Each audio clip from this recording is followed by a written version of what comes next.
छोटे से गांव के किनारे एक पुराना हवेलीनुमा मकान खंडहर की तरह खड़ा था। लोग कहते थे वहां पीछे से आती हुई फुसफुसाहटें सुनाई देती हैं।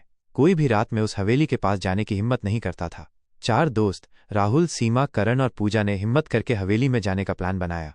आधी रात को हाथ में टॉर्च लिए वो लोग उस हवेली में दाखिल हुए। जैसे ही दरवाज़ा चरमराकर खुला, ठंडी हवा के साथ एक अजीब सी सड़ांध पूरे माहौल में फैल गई।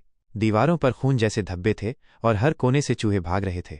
अचानक पूजा की टॉर्च बंद हो गई। अंधेरे में सबको किसी बच्चे के रोने की आवाज़ आई। आवाज़ सीढ़ियों के ऊपर से आ रही थी, लेकिन वहां कोई नहीं था। ऊपर एक कमरे में उन्हें एक टूटा हुआ आईना मिला।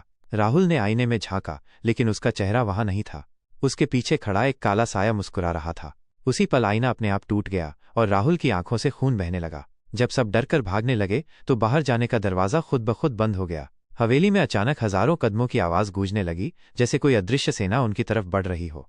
सीमा चिल्लाई, यहां से निकलो, लेकिन अचानक उसका शरीर हवा में उठा और छत से टकरा कर गिरा। उसकी गर्दन एक अजीब कोण पर मुड़ चुकी थी। करण ने उसे उठाना चाहा, लेकिन तभी सीमा की लाश ने उसकी ओर देखकर धीरे धीरे मुस्कुराना शुरू कर दिया। पूजा और करण भागते हुए एक कमरे में घुस गए। कमरा बिल्कुल खाली था, सिर्फ दीवार पर लाल खून से लिखा था, जो यहां आया वो कभी जिंदा नहीं गया। पीछे से दरवाज़ा बंद हो गया और अंदर एक महिला की हंसी गूंजने लगी। सुबह गांव वालों ने हवेली के बाहर सिर्फ राहुल की टॉर्च पड़ी देखी। बाकी तीनों कभी नहीं मिले। गांव वाले कहते हैं रात को अब उस हवेली से हंसी और चीखें दोनों सुनाई देती हैं, जैसे अंदर कोई खेल अभी भी चल रहा हो।